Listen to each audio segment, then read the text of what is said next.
This is my 2005 Ford GT.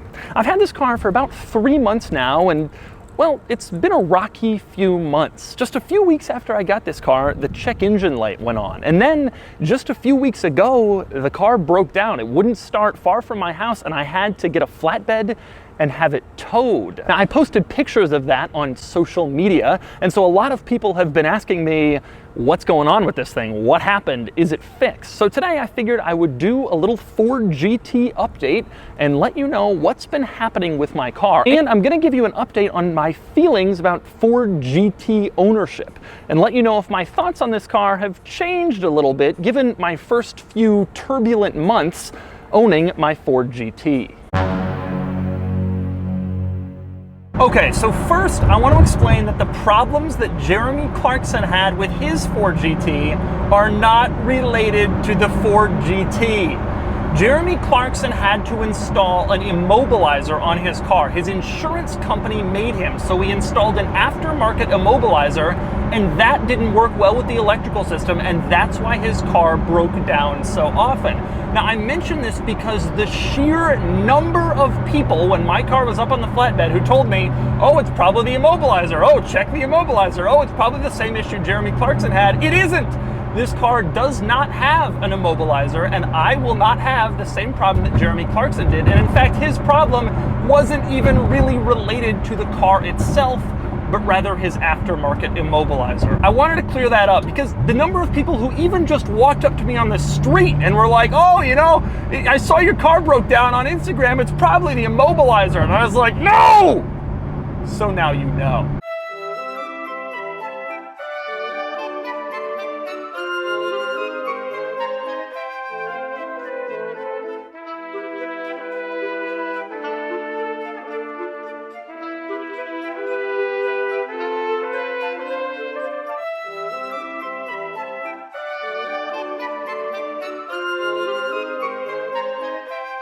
So what was it? All right, I'm gonna start with the check engine light.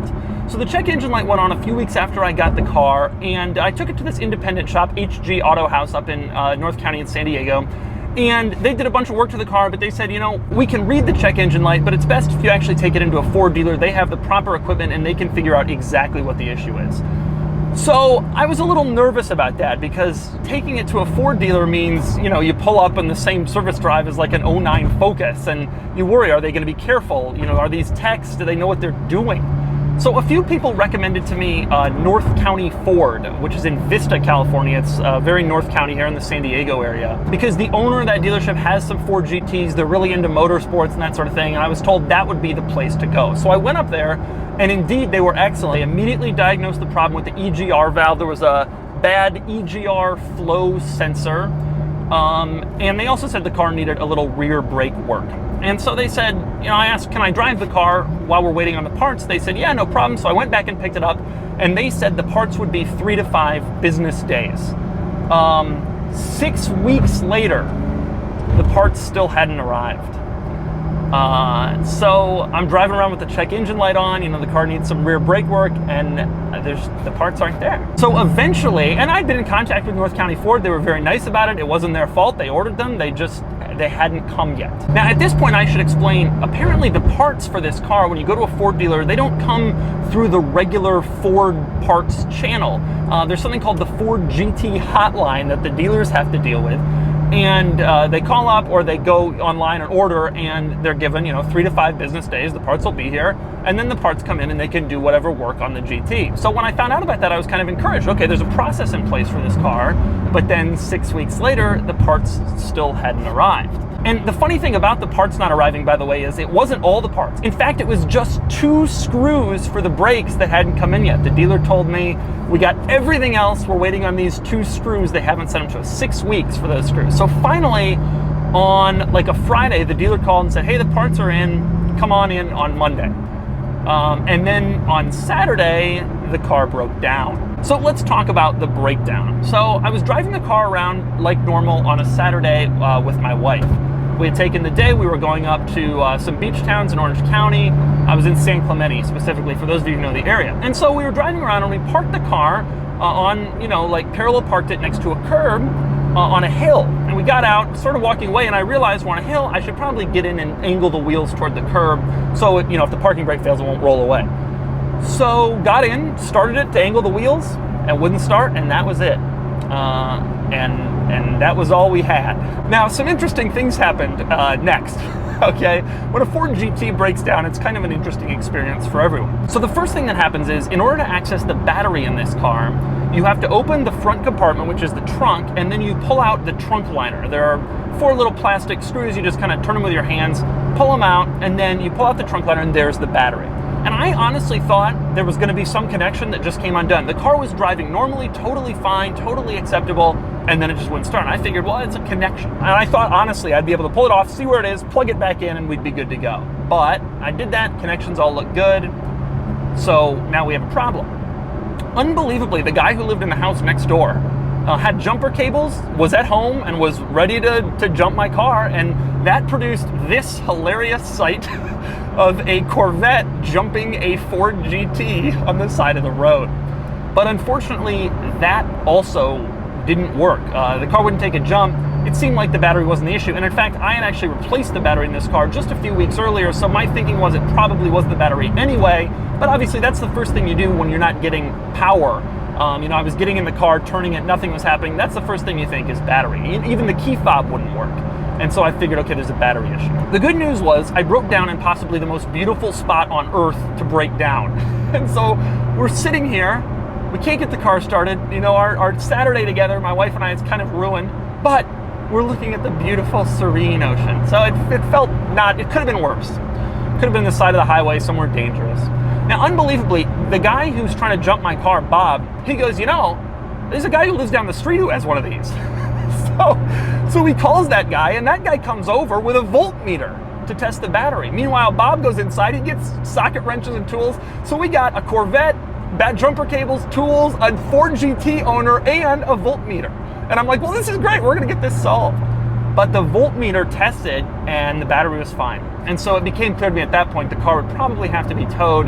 There was some electrical issue that went beyond the battery that we weren't gonna be able to solve with 2 guys and a few tools on the side of the road. So anyway, the tow guy came, and he had a flatbed, and he got the car up on the tow. It was about 45 minutes from the dealership. Now, I happened to have an appointment on the Monday anyway to fix the check engine light, so it worked out. But it was a ways away, and we had to ride with the tow driver. It was very nice, and most importantly, he did a very good job being careful to make sure the car went up on the flatbed. It's a low car, clearance was an issue, but he had like wooden planks. It got up there, no problem. And here are some shots of the GT being loaded up onto a flatbed.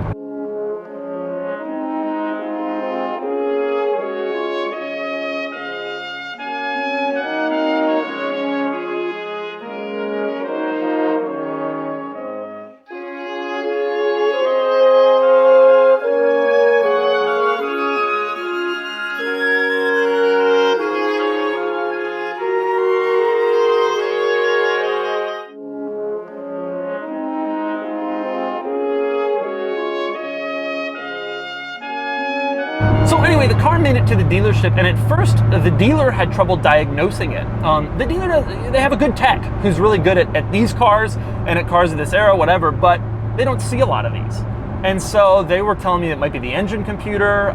We didn't know. I mean, we were talking about replacing the engine computer. And so what ended up happening was I was referred to call a guy named Rich, who is known in the Ford GT community as the GT guy. He was apparently involved in the development of the car in some way, but he's also a specialist, and he knows the cars better than anybody. He's worked on some insane number of these. They made 4,000. He's worked on like a quarter of them or something. And somebody said, you gotta call Rich. You gotta call Rich. So I'm like, all right, maintaining a $200,000 car involves calling a guy named Rich who's in Detroit. But to his credit, Rich answered the phone when I called, and he's like, oh yeah. He's like, that's a problem. See it all the time. It's a battery ground. He said it's gonna be the battery ground. And so I sent a note to the dealer, that I was going to, hey guys, I think it's gonna be the battery ground. Now, to the credit of the dealer, I've been to some dealers where they would be like, shut up, we'll work on this, we'll figure this out, you don't know anything. But North County Ford didn't do that. They said, thank you for the tip, we really appreciate it, we're gonna try it. And they tested it, and darn it, turned out to be the battery ground. All that had happened was it had simply gotten loose or dirty or something. They just got into that area, they cleaned it out, they made sure it was working properly, and the car started right up. That's all it took. And in fact, if I had known that the battery ground was all it was, we probably could have fixed it on the side of the road. It's just that I don't know this car all that well. I've only had it 3 months. With my Defender, I know a lot of the main faults and problems. I've spent a lot of time on the Defender forums, but this car I'm just new to, and so I didn't know it that well. So the dealer, North County Ford, once they figured out that it was the battery ground, they had it fixed up very quickly, and it was running, and they did the brake work as well. Now I'm driving it along, and it's driving amazingly. The check engine light is gone, the brakes feel great, I'm not having any starting problems, not that I was before. The car is performing perfectly, exactly as designed. So that's what happened. But now you're probably wondering how I'm feeling about this car. After all, when I got this car, I made a huge deal about how this was a really big step for me, getting an expensive, crazy, exotic sports car like this. And since I've gotten it, things haven't exactly been off to a great start. So, do I still love it? Absolutely. This remains one of the best cars I have ever driven. Not for a Ford, not for the mid-2000s, one of the best cars I have ever driven, period. More importantly, the issues I've been having are pretty rare. The battery ground issue is actually common, but obviously it was minor, and it didn't even require new parts to fix. And if I had known about the issue, I probably could have fixed it by myself. In fact, I know other people who have had these cars, and they've told me they've never gotten stranded, never had any problems. And the previous owner of this car, who bought it new back in 2005, 13 years ago, he told me the car had never broken down on him, he had never had to tow it, put it on a flatbed during his entire ownership period. So frankly, I think I've kind of just been the victim of some unlucky timing. Or at least that's what I hope. This car isn't like previous Doug cars where I bought it because you told me to. I bought this car because I seriously wanted it more than just about any other car on the market. Certainly more than any other car that I could afford. But the thing about me is I love to use my cars. I love to get in them on a moment's notice and go for a drive, take it to the store, the ATM, wherever I want. And if I have a car that I feel like I can't actually do that, where I have to be ultra careful with it, or maybe it's gonna break down on me and I'll have to get a tow truck, I'm not gonna be happy. That's not how I like to use my cars. And if that happens, then my feelings on it might start to sour a little bit. The good news is I have some good shops here who seem to know what they're doing. Between HG Auto House and North County Ford, I have some places that I feel like I can trust to take this car. As a result, I'm actually not that worried about breakdowns and reliability or maintenance or finding a good mechanic. I'm more worried about parts. The thing about this car is that many Ford GT owners socked it away when values started climbing, thinking they had some crazy investment grade collectible, which frankly was kind of true. And as a result, a lot of Ford GT owners never drive their cars or barely drive their cars, only to cars and coffee here or there. And so they don't need a steady supply of parts. But I love to drive this car. I want to use it as much as I possibly can. And in fact, I specifically sought out a higher mileage car to buy so that I wouldn't have to pay a penalty if I bring the miles a little bit higher because I'm driving it so much. So as a result, I worry about parts availability. This is a very unusual car, way outside of Ford's core business model, and I'm not entirely sure how available parts are going to be, especially considering how long it took to get the parts just to fix my brakes. I really worry that parts may not always be easy to come by and available, but I guess we'll find out.